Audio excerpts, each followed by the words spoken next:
नमः शिवाय। जय भोलेनाथ। आप सभी का हमारे YouTube चैनल पर हार्दिक स्वागत है। आज शनि प्रदोष है, तो आइए जाने शनि प्रदोष व्रत का महत्व और पौराणिक कथा। शनि प्रदोष व्रत रखने से सुख, सौभाग्य और खोए हुए राज और पद की प्राप्ति की मनोकामना पूर्ण होता है। अब आइए सुने शनि प्रदोष व्रत से जुड़ी पौराणिक कथा। कथा के अनुसार प्राचीन काल में एक नगर में सेठ जी रहते थे। सेठ जी के घर में हर प्रकार की सुख सुविधाएं थीं, लेकिन उनकी कोई संतान नहीं थी, जिस कारण सेठ और सेठानी दुखी रहते थे।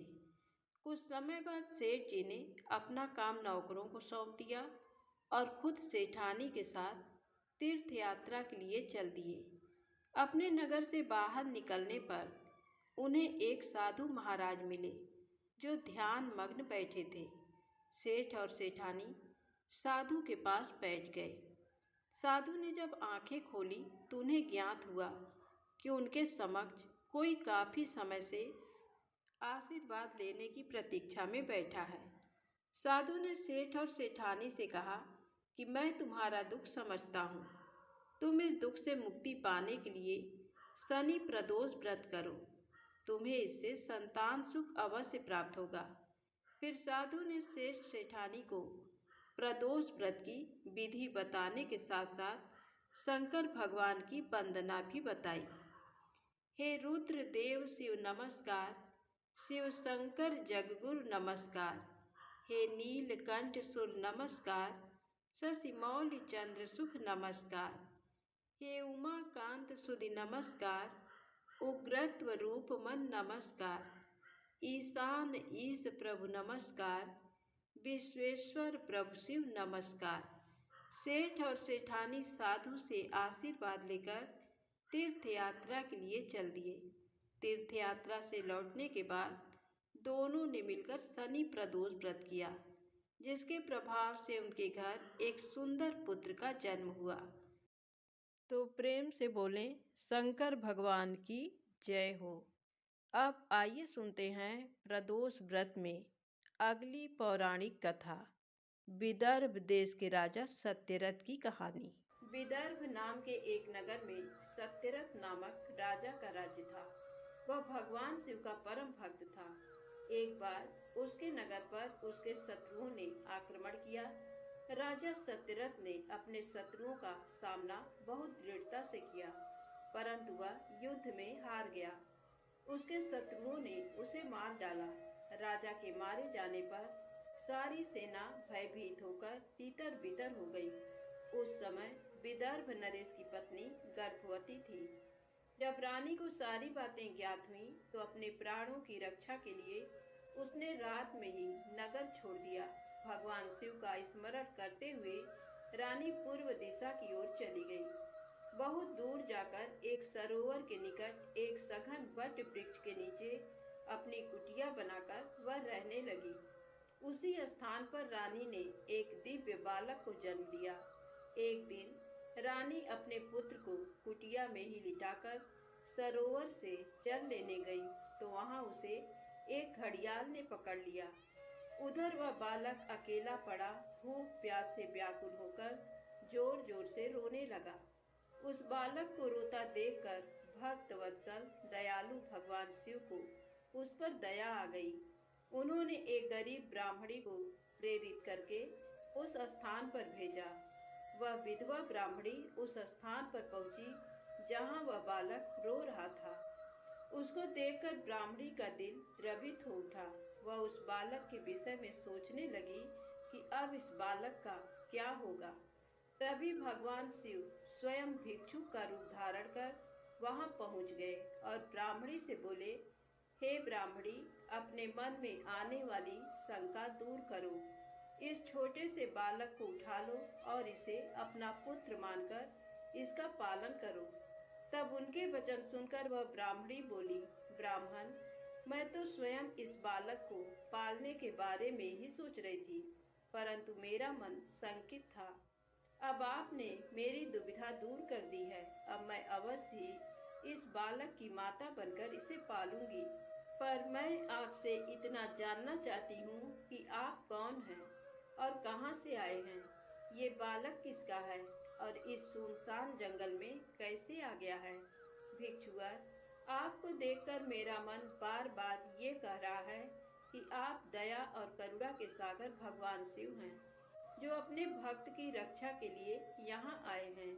मैं भी आपकी माया से मार्ग से भटककर यहाँ आ गई हूँ। मैं जानती हूँ कि आपकी कृपा से इसका अवश्य ही कल्याण होगा। उस गरीब ब्राह्मणी की बातें सुनकर भिक्षु रूप धारण किए भगवान शिव बोले, हे ब्राह्मणी, ये बालक विदर्भ नगर के नरेश सत्यरथ का पुत्र है, जिसे उसके शत्रुओं ने युद्ध में हराकर मौत के घाट उतार दिया है। सत्यरथ की गर्भवती पत्नी नगर से भागकर यहाँ आ गई थी। इस बालक को जन्म देने के पश्चात वह सरोवर में जल पीने गई तो वहीं उसे घड़ियाल ने अपना आहार बना लिया। शिव जी के वचनों को सुनकर ब्राह्मणी फिर प्रश्न करती हुई बोली, भगवान, किस कारण से ये बालक अनाथ और बंधुहीन हो गया है। बालक के पिता सत्यरथ को शत्रुओं ने क्यों मार दिया और किस लिए शिशु की माता को घड़ियाल ने खा लिया। मेरा स्वयं का पुत्र भी गरीब और निर्धन है, भला इसको कैसे सुख प्राप्त होगा। ब्राह्मणी के इन प्रश्नों को सुनकर भक्त वत्सल भगवान शिव अपने उसी भिक्षुक रूप में बोले, हे देवी, राजा सत्यरथ अपने पूर्व जन्म में पांड्य देश के श्रेष्ठ राजा थे। वे सदैव शिव धर्म का पालन करते और भक्ति भाव से उनकी आराधना करते थे। एक दिन प्रदोष काल में जब राजा भगवान शिव का पूजन कर रहे थे, उसी समय नगर में कोलाहल मचा। राज्य में विद्रोह फैलने की आशंका से राजा ने पूजा बीच में ही छोड़ दी। सैनिकों ने जिसे राजद्रोही के रूप में राजा के सामने ला खड़ा किया, वह और कोई नहीं, उसी राज्य का एक सामंत था। उसे देखकर पांड्य राज क्रोध में अपना आपा खो बैठे और उस सामंत का सिर कटवा दिया। प्रदोष पूजन के नियम को समाप्त किए बिना राजा ने भोजन भी कर लिया। इसी तरह राजकुमार ने भी प्रदोष पूजन किए बिना भोजन कर और सो गया। वह पांड्य राज इस जन्म में विदर्भ राज हुआ।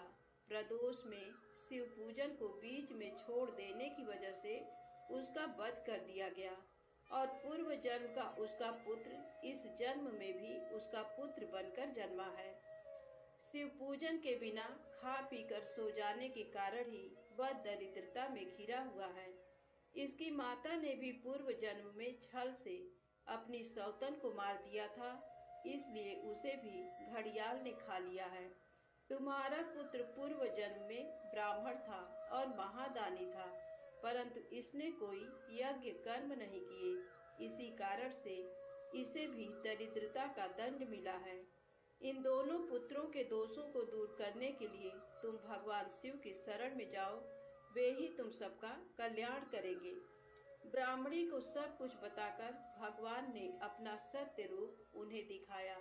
साक्षात भगवान शिव के दर्शन कर ब्राह्मणी कृतार्थ हो गई और हाथ जोड़कर शिव जी की स्तुति करने लगी। तब आशीर्वाद देकर महादेव जी अंतर्धान हो गए। तत्पश्चात वह ब्राह्मणी उस बालक को अपने साथ ले गई। फिर वह अपने पुत्रों के साथ एक चक्र नामक गांव में रहने लगी और अपने दोनों पुत्रों का लालन पालन करने लगी। समय आने पर ब्राह्मणी ने उनका यज्ञोपवीत संस्कार किया। दैव योग से उसे एक दिन महर्षि सांडिल्य के दर्शन हुए। महर्षि के मुख से प्रदोष व्रत की महिमा सुनकर उस ब्राह्मणी ने ऋषि से पूजन की विधि पूछी। उसकी श्रद्धा और आग्रह से ऋषि ने उस ब्राह्मणी को शिव पूजन का उपयुक्त विधान बतलाया और उस ब्राह्मणी से कहा, तुम अपने दोनों पुत्रों से शिव की पूजा कराओ। इस व्रत के प्रभाव से तुम्हें 1 वर्ष के पश्चात पूर्ण सिद्धि प्राप्त होगी। उस ब्राह्मणी ने महर्षि सांडिल्य के वचन सुनकर उन बालकों के सहित नतमस्तक होकर मुनि के चरणों में प्रणाम किया और बोली, हे ब्राह्मण, आज मैं आपके दर्शन से धन्य हो गई हूँ। मेरे ये दोनों कुमार आपके सेवक हैं। आप मेरा उद्धार कीजिए। इस प्रकार शरण में आई हुई ब्राह्मणी को अमृत के समान मधुर वचनों द्वारा आश्वासन देकर मुनि ने उसके दोनों बालकों को भगवान शंकर के आराधना की मंत्र विद्या का उपदेश दिया। तत्पश्चात दोनों बालक और ब्राह्मणी मुनि की आज्ञा से वहां से चले गए। मुनिवर के उपदेशानुसार दोनों बालक प्रत्येक प्रदोष व्रत के दिन पार्वती वल्लभ शिव की आराधना करने लगे। इस प्रकार शिव पूजा करते हुए द्विज कुमार और राजकुमार के 4 महीने सुखपूर्वक बीत गए। एक दिन ब्राह्मण कुमार राजकुमार को साथ लिए बिना ही नदी के तट पर स्नान करने के लिए गया और वहां मौज से देर तक इधर उधर घूमता रहा। वहां झरनों के जल के आघात से खाई की भूमि कट जाने से उसमें गड़ा हुआ एक बड़ा भारी खजाने का कलश चमक रहा था, जिस पर ब्राह्मण कुमार की दृष्टि पड़ी। उसे देखकर वह सहसा हर्ष और कौतूहल में भरकर उसके समीप गया और उसे देवता के प्रसाद से प्राप्त हुआ मानकर सिर पर लेकर घर को चल दिया तथा घर के भीतर उस घड़े को रखकर माता से कहा, माँ, ये भगवान शंकर का प्रसाद तो देखो।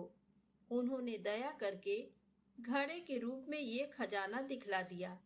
तब उस पतिव्रता ब्राह्मणी ने राजकुमार को भी बुलाकर कहा, पुत्रों, इस खजाने के घड़े को तुम दोनों आपस में बराबर बराबर बांट लो। माता की बात को सुनकर ब्राह्मण के पुत्र को प्रसन्नता हुई, किंतु राजपुत्र ने उससे कहा, माँ, ये तुम्हारे ही पुत्र के पुण्य से प्राप्त हुआ है, अतः मैं इस खजाने को बांटकर लेना नहीं चाहता हूँ। अपने पुण्य से प्राप्त हुए खजाने का ये स्वयं ही उपभोग करे। वे ही भगवान शंकर मुझ पर भी कृपा करेंगे। इस प्रकार प्रसन्नता पूर्वक भगवान शंकर की पूजा करते हुए उन दोनों कुमारों का उसी घर में 1 वर्ष व्यतीत हो गया। एक दिन राजकुमार उस ब्राह्मण कुमार के साथ बसंत ऋतु में वन में भ्रमण करने के लिए गया। कुछ दूर जाने पर उन्होंने सैकड़ों गंधर्व कन्याओं को परस्पर क्रीड़ा करते हुए देखा। उन्हें देखकर ब्राह्मण कुमार ने दूर से ही राजकुमार से कहा, यहाँ से आगे जाना उचित नहीं है, क्योंकि उधर स्त्रियां विहार कर रही हैं। ऐसा कहकर ब्राह्मण कुमार लौट पड़ा और दूर जाकर खड़ा हो गया, किंतु राजकुमार अकेला ही निर्भय होकर स्त्रियों की उस क्रीड़ा स्थली की ओर चला गया। उन गंधर्व कन्याओं में से एक ने राजकुमार को आते देख मन ही मन कुछ विचार किया और सखियों से कहा, सहेलियों, यहाँ से थोड़ी ही दूर पर एक उत्तम वन है, जहाँ विचित्र चंपा, अशोक, पुन्नग और बकुल आदि वृक्ष खिले हुए हैं। वहां जाकर तुम सब लोग फूल तोड़ो, तब तक मैं यहीं बैठी हूँ। तुम फूलों का संग्रह करके पुनः यहाँ आ जाना। उसके इस प्रकार आदेश देने पर सखियां वन के भीतर चली गईं और वह गंधर्व कन्या राजकुमार पर दृष्टि लगाए वहीं खड़ी रही। उसे देखकर राजकुमार कामदेव के बाणों से पीड़ित हो गया। गंधर्व कन्या ने अपने पास आए हुए राजकुमार को बैठने के लिए कोमल पल्लवों का आसन दिया और पूछा, कमल नयन, तुम कौन हो? किस देश से यहाँ आए हो और किसके पुत्र हो? इस प्रकार पूछने पर राजकुमार ने अपना पूरा परिचय बतलाया। मैं विदर्भ राज का पुत्र हूँ। मेरे पिता माता बचपन में ही मर गए हैं। शत्रुओं ने मेरे राज्य पर अधिकार जमा लिया है और मैं दूसरे के राज्य में गुजारा करता हूँ। ये सारी बातें बताकर राजकुमार ने उस गंधर्व कन्या से पूछा, सुंदरी, तुम कौन हो? यहाँ तुम्हारा क्या कार्य है और तुम किसकी पुत्री हो? उनके इस प्रकार पूछने पर कन्या ने कहा, महाराजकुमार, एक द्रविक नामक गंधर्व हैं, जो समस्त गंधर्व कुल के अगुआ माने जाते हैं। मैं उन्हीं की पुत्री हूँ और मेरा नाम अंशुमति है। सब सखियों को छोड़कर मैं यहाँ अकेली हूँ। मैं तुम्हारी अभिलाषा जानती हूँ। तुम्हारा मन मुझ में आसक्त हो गया है। इसी प्रकार देव ने मेरे मन में भी तुम्हारे लिए उत्कंठा भर दी है। अब हम दोनों का स्नेह कभी भंग नहीं होना चाहिए। ऐसा कहकर गंधर्व कुमारी ने शीघ्र ही अपने गले से मोती का हार निकालकर प्रेम पूर्वक राजकुमार को भेंट किया। उस अद्भुत हार को देखकर राजकुमार ने पूछा, भीरू, मैं एक बात कहता हूँ, मैं राज्यहीन और निर्धन हूँ। तुम मेरी प्रिया कैसे होना चाहती हो? मूर्ख स्त्री की भांति पिता की आज्ञा का उल्लंघन करके अपनी इच्छा के अनुसार आचरण क्यों करती हो? यह सुनकर गंधर्व कन्या ने कहा, प्रियतम, आपका कहना ठीक है। मैं पिता की आज्ञा के विरुद्ध नहीं करूंगी। आप इस समय घर को पधारे और परसों प्रातःकाल पुनः यहीं दर्शन दें। आपसे कुछ हमारा कार्य है।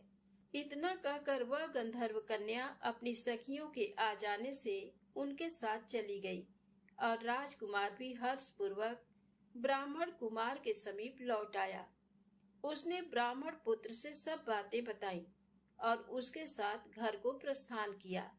वहां पतिव्रता ब्राह्मणी को भी ये शुभ समाचार सुनाकर राजकुमार ने प्रसन्न किया तथा पूर्व निश्चित समय आने पर वह पुनः द्विज पुत्र के साथ वन में गया। नियत स्थान पर पहुंचकर राजकुमार ने देखा गंधर्व राज और उनकी कन्या दोनों उपस्थित हैं। गंधर्व राज ने वहां आए हुए दोनों कुमारों का अभिनंदन किया और सुंदर आसन पर बिठाकर राजपुत्र से कहा, विदर्भ राजकुमार, मैं कल कैलाश पर्वत पर गया था। वहां मैंने पार्वती जी के साथ महादेव जी के दर्शन किए। देवेश्वर भगवान शिव करुणा रूपी अमृत के सागर हैं। उन्होंने मुझे बुलाकर सब देवताओं के समीप इस प्रकार कहा, पृथ्वी तल पर धर्मगुप्त नाम से प्रसिद्ध एक राजकुमार है जो इस समय अकिंचन है। उसका राज्य छिन गया है। शत्रुओं ने उसके देश को अपने अधिकार में कर लिया है। अब वह बालक अपने गुरु की आज्ञा से सदा मेरी आराधना में संलग्न रहता है। उसी के प्रभाव से आज उसके समस्त पितर मेरे स्वरूप को प्राप्त हो गए हैं। गंधर्व श्रेष्ठ, तुम भी उस राजकुमार की सहायता करो। अब वह शत्रुओं को मारकर अपने राज्य सिंहासन पर आसीन हो जाएगा। महादेव जी के इस प्रकार आज्ञा देने पर मैं अपने घर को आया। यहाँ इस मेरी कन्या ने भी तुम्हारे लिए बहुत प्रार्थना की। ये सब परम दयालु भगवान शिव की प्रेरणा से ही हो रहा है। ऐसा समझकर मैं इस कन्या को साथ लेकर आया हूँ। अतः अपनी पुत्री अंशुमति को मैं तुम्हें पत्नी रूप में देता हूँ और भगवान शिव जी की आज्ञा से शत्रुओं को मारकर तुम्हें तुम्हारे राज्य पर बिठाऊंगा। अपने उस नगर में तुम अपनी इस धर्म पत्नी के साथ 10,000 वर्षों तक मनोवांछित सुख भोग कर अंत में भगवान शिव के लोक में जाओगे और वहां भी मेरी ये कन्या तुम्हारी ही सेवा में प्रस्तुत रहेगी। इस प्रकार कहकर गंधर्व राज ने उसी वन में राजकुमार के साथ अपनी पुत्री का विवाह कर दिया। दहेज में अनेक दास दासियां तथा शत्रुओं पर विजय पाने के लिए गंधर्व की चतुरंगिणी सेना भी दी। राजकुमार ने गंधर्व की सहायता से शत्रुओं को नष्ट किया और वह अपने नगर में प्रविष्ट हुआ। मंत्रियों ने राजकुमार को सिंहासन पर बैठाकर राज्याभिषेक किया। अब वह राजकुमार राज सुख भोगने लगा। जिस दरिद्र ब्राह्मणी ने उसका पालन पोषण किया था उसे ही राजमाता के पद पर आसीन किया गया और ब्राह्मण कुमार उसका छोटा भाई बना। इस प्रकार प्रदोष व्रत में शिव पूजन के प्रभाव से वह राजकुमार दुर्लभ पद को प्राप्त हुआ। जो मनुष्य प्रदोष काल में अथवा नित्य ही इस कथा को श्रवण करता है वह निश्चय ही सभी कष्टों से मुक्त हो जाता है और अंत में वह परम पद का अधिकारी बनता है। तो प्रेम से बोले, शंकर भगवान पार्वती माता की जय हो। अब आइए सुने मनोकामनाओं की पूर्ति करने वाली भगवान शिव और माता पार्वती की बड़ी ही सुंदर कथा को सुनते हैं। कथा के अनुसार माता पार्वती ने भगवान शिव को अपने पति रूप में पाने के लिए सैकड़ों वर्षों तक कठोर तप किया था। उनकी तपस्या को देखकर देवताओं ने शिव जी से देवी पार्वती की मनोकामना पूरी करने की प्रार्थना की थी। इसके बाद भोलेनाथ ने सप्त ऋषियों को पार्वती जी की परीक्षा लेने के लिए भेजा। इस परीक्षा के दौरान सप्त ऋषियों ने शिव जी के ढेरों अवगुणों को बताते हुए माता पार्वती से शिव जी से विवाह न करने को कहा, लेकिन पार्वती जी अपने निर्णय से टस से मस नहीं हुई। इस पर खुद भोलेनाथ ने माता पार्वती की परीक्षा लेने का निर्णय लिया। माता पार्वती के तप से प्रसन्न होकर शंकर जी उनके सामने प्रकट हुए और उन्हें वरदान देकर अंतर ध्यान हो गए। कुछ क्षणों बाद ही एक मगरमच्छ ने एक लड़के को पकड़ लिया और लड़का मदद के लिए पुकारने लगा। बच्चे की आवाज सुनकर पार्वती जी नदी किनारे पहुंची और उनका मन द्रवित हो गया। इस बीच लड़के ने माता पार्वती को देखकर कहा कि मेरी न माँ है, न बाप, न कोई मित्र ही है। माता, आप ही मेरी रक्षा करें। इस पर पार्वती जी ने मगरमच्छ से कहा कि ग्राह, इस लड़के को छोड़ दे। इस पर मगरमच्छ ने कहा कि दिन के छठे पहर में मुझे जो मिलता है उसे आहार बनाना मेरा नियम है। पार्वती जी के विनती करने पर मगरमच्छ ने लड़के को छोड़ने के बदले में पार्वती जी के तप से प्राप्त वरदान का पुण्य फल मांग लिया। इस पर पार्वती जी तैयार हो गईं। मगरमच्छ ने बालक को छोड़ दिया और तेजस्वी बन गया। अपने तप का फल दान करने के बाद पार्वती जी ने बालक को बचा लिया और एक बार फिर भोलेनाथ को प्रसन्न करने के लिए तप करने बैठ गई। इस पर भोलेनाथ दोबारा प्रकट हुए और पूछा कि तुम अब क्यों तप कर रही हो? मैंने तुम्हें पहले ही मन मांगा दान दे दिया है। इस पर पार्वती जी ने अपने तप का फल दान करने की बात कही। तब शिव जी प्रसन्न होकर बोले, मगरमच्छ और लड़के दोनों के स्वरूप में मैं ही था। मैं तुम्हारी परीक्षा ले रहा था कि तुम्हारा चित्त प्राणी मात्र में अपने सुख दुख का अनुभव करता है या नहीं। तुम्हारी परीक्षा लेने के लिए ही मैंने ये लीला रचाई थी। अनेकों रूप में दिखने वाला मैं ही एक सत्य हूँ। अनेक शरीरों में नजर आने वाला मैं निर्विकार हूँ। इस तरह पार्वती जी शिव जी की परीक्षा में उत्तीर्ण हुई और उनकी अर्धांगिनी बनी। तो प्रेम से बोले, शंकर भगवान गौरी माता की जय हो। अब आइए सुने भगवान शिव की अमर कथा कहानी। जब श्री राधा जी पृथ्वी लोक पर चलने लगी तो गोलोक के श्री राधा जी का लीला पक्षी श्री सुखदेव जी ने भी साथ चलने को कहा। तो वहीं राधा जी की आज्ञा से भगवान की अमर कथा रूपी भागवत कथा के प्रचार करने के लिए गोलोक के लीला पक्षी श्री सुखदेव जी एक सुग्गी के गर्भ के अंडे के रूप में प्रकट होकर अमरनाथ में प्रकट हुए थे। वह अंडा हवा के झकोरों के कारण फूट गया था तथा अमरनाथ में फूटा हुआ पड़ा था।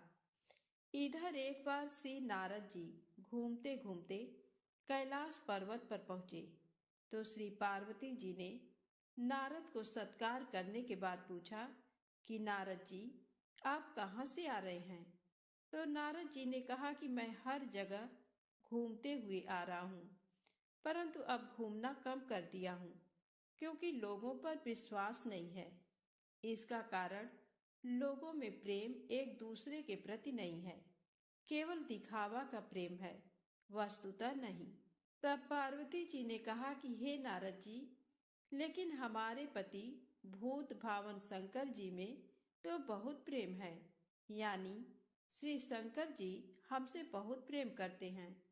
तब श्री नारद जी ने कहा कि हे पार्वती जी, जब आपके पतिदेव श्री शंकर जी आपसे प्रेम करते हैं तो ये जरूर बतलाए होंगे कि श्री शंकर जी जो अपने गले में माला पहनते हैं वह कैसी और किसकी माला है। तब पार्वती ने कहा कि हे नारद जी, ये माला पहनने का रहस्य तो वे अभी तक नहीं बतलाए हैं। तब नारद जी ने कहा कि फिर आपके प्रति आपसे झूठा या दिखावे का प्रेम करते हैं, वस्तुतः प्रेम नहीं करते हैं। इतना कहकर श्री नारद जी वहां से चल दिए। इधर वही एक बार पार्वती जी ने भोलेनाथ से अनुरोध किया कि कृपया ये बतलाएं कि आपके गले में किसकी माला है, तथा ये वर दे कि हे स्वामी, मुझे आपसे वियोग नहीं हो और हमेशा आत्मज्ञान बना रहे। इसका कोई उपाय बताएं। तब आगे श्री शंकर जी ने कहा कि इस आत्मज्ञान को मैं समय से बतलाऊंगा, परंतु श्री नारद द्वारा जो भेद वचन है उन भेद वचनों के समाधान को करते हुए श्री शंकर जी ने कहा कि हे पार्वती, ये हमारे गले में जो मुंडों की माला है वह मुंड माला तुम्हारे ही मुंडों की है, जिनको मैंने तुम्हारे बार बार मरने पर तुम्हारी याद में माला के रूप में धारण किया है, क्योंकि मैं तुमसे अति प्रेम करता हूँ। तब पार्वती जी ने कहा कि मैं बार बार मर जाती हूँ और आपकी मृत्यु नहीं होती, इसका कारण क्या है। तब श्री शंकर जी ने कहा कि हे पार्वती, मैंने अमर कथा सुना है जिससे मैं अमर हूँ। ये घटना सुनकर श्री पार्वती जी ने अमर कथा सुनने के लिए श्री शंकर जी से प्रार्थना की। तब शंकर जी ने कहा कि हे पार्वती, इस समय मैं तुझमें अमर कथा सुनने का पूर्ण लक्षण नहीं देख रहा हूँ, फिर भी तुम्हारे आग्रह करने के कारण मैं अवश्य कथा सुनाऊंगा। यानी आज आपको अति गोपनीय कथा सुना रहा हूँ, जिसको सुनकर तुम भी अमर हो सकती हो। इसलिए आप जरा बाहर दिखाइए कि कहीं कोई है तो नहीं। श्री पार्वती जी ने बाहर आकर चारों तरफ अच्छी तरह देखा तो वहां एक सुख सावक के विगलित अंडे के सिवा कुछ नहीं था। उन्होंने श्री शंकर जी से कहा कि बाहर कोई नहीं है। तब श्री शंकर जी ने ध्यानस्थ मुद्रा में अमर कथा का अमृत प्रवाह शुरू किया। बीच बीच में पार्वती जी हुंकारा भरती थी। 10वें स्कंद की समाप्ति पर वे निद्राग्रस्त हो गईं एवं 12वें स्कंद की समाप्ति पर पार्वती जी ने शंकर जी से कहा कि हे प्रभु, क्षमा करेंगे, मुझे 10वें स्कंद के बाद नींद आ गई थी, मैं आगे की कथा नहीं सुन सकी हूँ।